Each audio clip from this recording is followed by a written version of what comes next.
Être kiné est exigeant, être un soignant moderne aussi.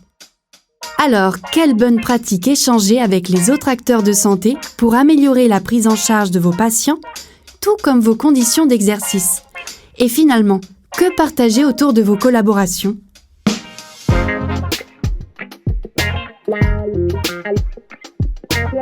Aujourd'hui, Grégoire, alias Major Mouvement, reçoit le docteur Raphaël Vial, chef de service de chirurgie orthopédique et réparatrice de l'enfant à l'hôpital Armand-Trousseau à Paris. Travailler avec des kinés fait partie de son quotidien et c'est son rôle que d'orchestrer le ballet des professionnels de santé autour des jeunes patients qu'il opère. Dans ce second volet, le docteur Vial nous partage sa vision du soignant moderne et ses souhaits pour un système de soins en meilleure santé. Et salut tout le monde, on se retrouve pour cet épisode 2 tant attendu avec le docteur Raphaël Vial. Si vous n'avez pas écouté l'épisode 1, vous pouvez retrouver directement sur le podcast de Doctolib Kinélab. Et sinon, nous attaquons. Et du coup, ton guide de bonne pratique, quand tu dis « Ok, là, les feux sont au vert », une kiné qui réussit, ça ressemble à quoi pour toi ? Alors, une kiné qui réussit, c'est déjà des éléments de rééducation qui ne peuvent pas être faits par le patient lui-même.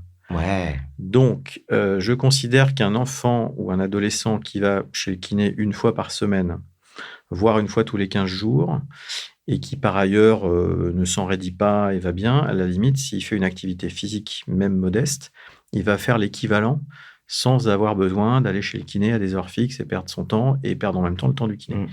Donc déjà, c'est une kiné nécessaire.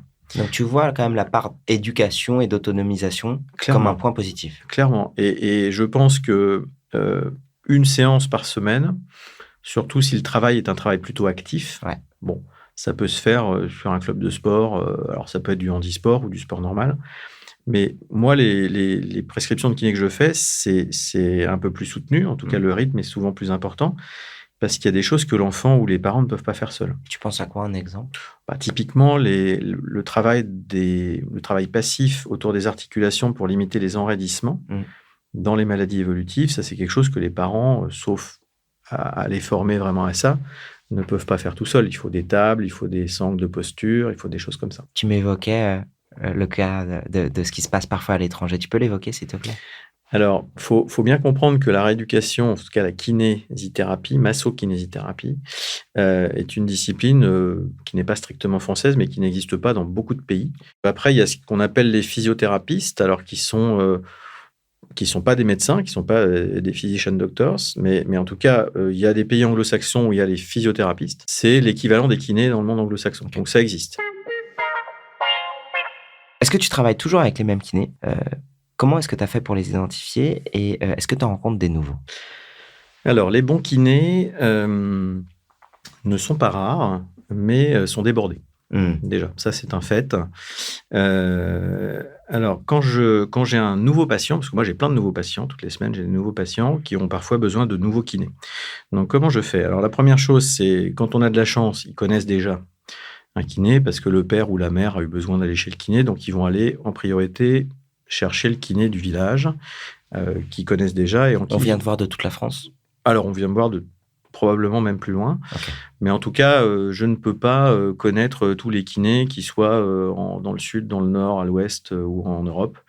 Donc, en fait, on envoie un peu les gens à la pêche. Alors, soit ils ont déjà des contacts par leurs relations propres, soit on passe par le médecin traitant. Soit sans faire de publicité, on ouvre un navigateur Internet, on ouvre la page Doctolib, on tape kinésithérapeute et on tape l'arrondissement ou la ville ou la région.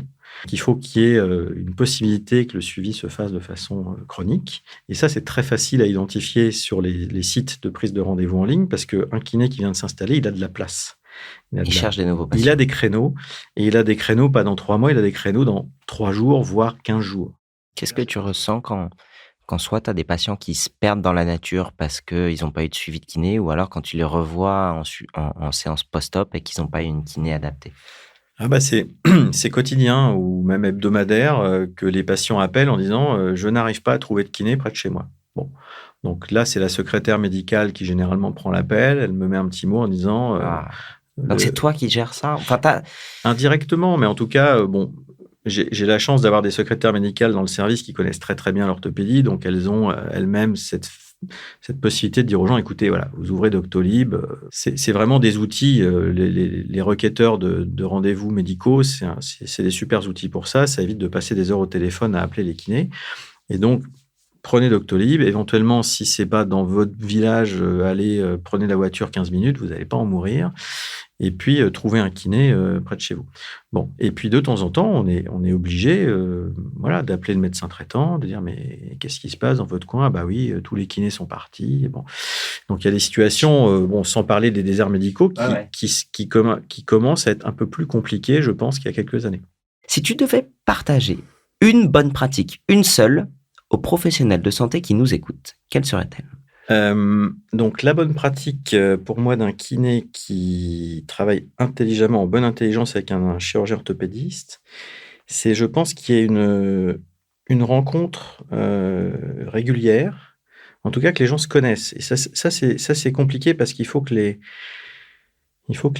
chirurgiens puissent aller éventuellement rencontrer le kiné sur son lieu de travail et éventuellement que le kiné puisse aller rencontrer le chirurgien à l'hôpital et regarder ce qui se passe. En France, on a la chance de pouvoir faire venir n'importe qui au bloc opératoire.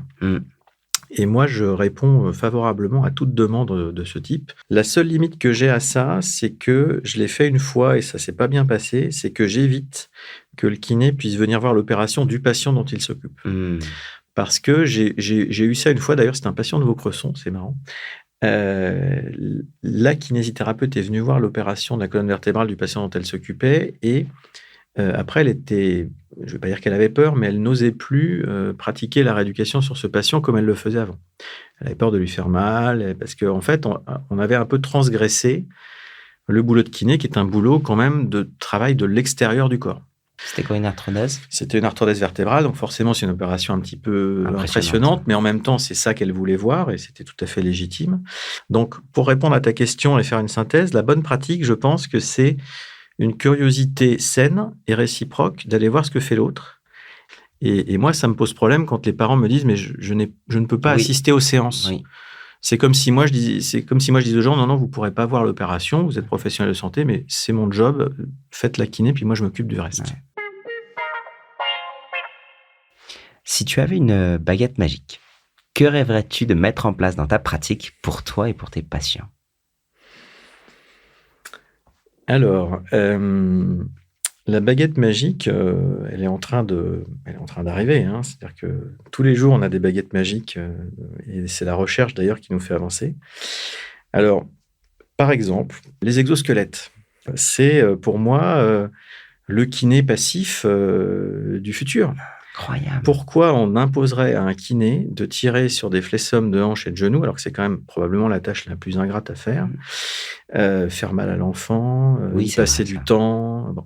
Alors qu'un exosquelette, c'est super. Un exosquelette, s'il est bien carrossé, bien customisé, bien réglé, il peut mobiliser un enfant paralysé, même à la limite plusieurs heures par jour, pendant qu'il fait autre chose. Donc tu penses à un kinétech, mais beaucoup plus évolué. Ouais. Un exosquelette, c'est un squelette. Alors pour les gens qui nous écoutent et qui ne connaissent pas, c'est une espèce de Robocop extérieur avec des vérins, des moteurs excentriques, et puis on arrive à faire de la mobilisation articulaire.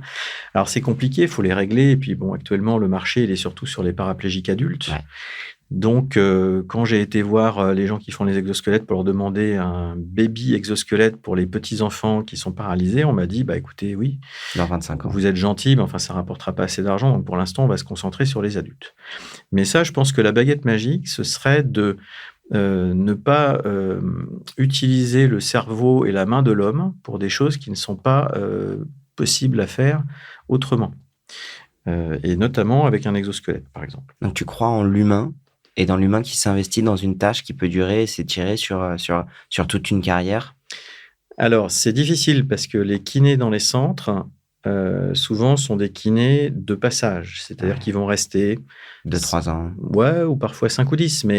Mais la vie fait qu'ils vont s'installer ou ils vont changer de région et on a du mal à fidéliser, et à l'hôpital en particulier. Ouais.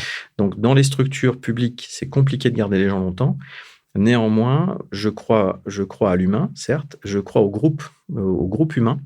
Et ces équipes-là, elles ont la chance, quand elles sont au complet, d'être nombreuses. Et donc, les gens ont des compétences et des centres d'intérêt qui se complètent. Pour toi, c'est quoi un soignant moderne? Alors déjà, c'est une soignante. C'est vrai? On a 80% de filles dans les facultés de médecine, dans les écoles de kiné aussi. Hein. On est en minorité, nous les hommes. Donc, c'est probablement une soignante. C'est probablement quelqu'un qui ne va pas avoir une carrière homogène et lisse. Donc, il va bouger, il va rester 5 ans à l'hôpital, 10 ans en libéral, et puis après, il va peut-être fonder sa boîte, il va faire un exosquelette, et puis... Bon. Voilà, donc dans ma discipline, j'ai plein d'exemples de ça. Ah ouais? Ouais. Le soignant d'avant, c'est un peu comme moi, c'est les parents médecins, on va faire médecine, quoi. Bon, en fait, il y avait une vraie vocation quand même, heureusement. Mais voilà, donc on sort un peu de ce cadre. Et puis après, le soignant moderne, c'est un soignant... qui ne va pas prendre pour argent comptant tout ce qu'il va voir ou entendre ou lire. Alors, de mes connaissances concernant les chirurgiens de manière générale, vous êtes souvent très au fait de la littérature.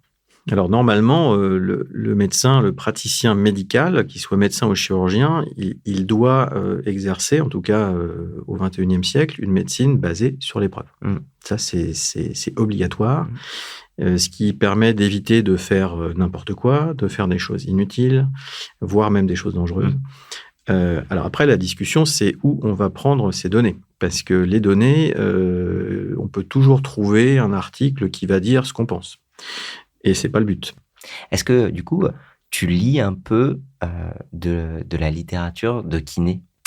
Alors, je lis de la littérature de kiné, j'écris dans les revues de rééducation et de kiné. J'écris même, pas plus tard que la semaine dernière, dans des revues de podologie. Donc, c'est pour dire si c'est important pour nous que les informations circulent et qu'elles soient partagées à tous les étages de la fusée et qu'il n'y a aucune raison d'être sectaire en termes de support quand on veut faire passer des informations que l'on pense exactes et surtout quand elles sont basées effectivement sur des évidences scientifiques. Avec les outils modernes qu'on a pour gérer nos dossiers de patients, on peut faire de la data très facilement. Moi, quand j'ai fait ma thèse, c'était à la cave, on sortait les dossiers, toutes les radios, on mesurait sur les films. Maintenant, tu te mets devant un écran, tu as le PACS de l'hôpital, tu as des millions de radios, tu as tous les dossiers qui sont informatiques. Donc, je pense qu'un soignant moderne, c'est quelqu'un qui sait s'approprier les outils, notamment de dossiers médicaux partagés, le dossier patient informatisé, le DPI. C'est probablement la plus importante révolution scientifique, en tout cas dans la façon de faire de la science, qu'on a connue depuis 20 ans. Maintenant, quand nos élèves, qui soient médicaux, paramédicaux, font des travaux scientifiques, ils ont une facilité à accéder à toutes les données qui est incomparable. Et puis dans des chiffres qui est incomparable. Et puis, il suffit de voyager un petit peu, d'aller notamment en Asie, pour se rendre compte qu'en fait, nos données, nos datas, sont 20 fois inférieures à ce qu'on peut voir, par exemple, en Chine ou en Inde. Et donc, ces pays-là vont nous produire des évidences scientifiques dans tous les domaines, que ce soit la rééducation, la chirurgie, parce qu'ils ont des cohortes de millions de patients, alors que nous, on en a parfois 10 dans une carrière. Incroyable. Raphaël, c'était passionnant. Et finalement, on a fait une revue complète de la chir, de la kiné, de la rééducation, du rapport entre les chir et les kinés. Raphaël, merci infiniment. C'était un plaisir de venir. Je suis content. J'espère que vous avez pris beaucoup de plaisir à nous écouter. Donc, n'hésitez pas. Si jamais quelqu'un veut venir te voir opérer, comment est-ce qu'il te contacte ? Il peut me contacter. Il tape sur Google, il va me trouver. Vous pouvez retrouver l'intégralité des épisodes de KinéLab, le podcast, sur toutes les plateformes d'écoute. N'hésitez pas à réécouter la saison 1. À très bientôt. Bye bye.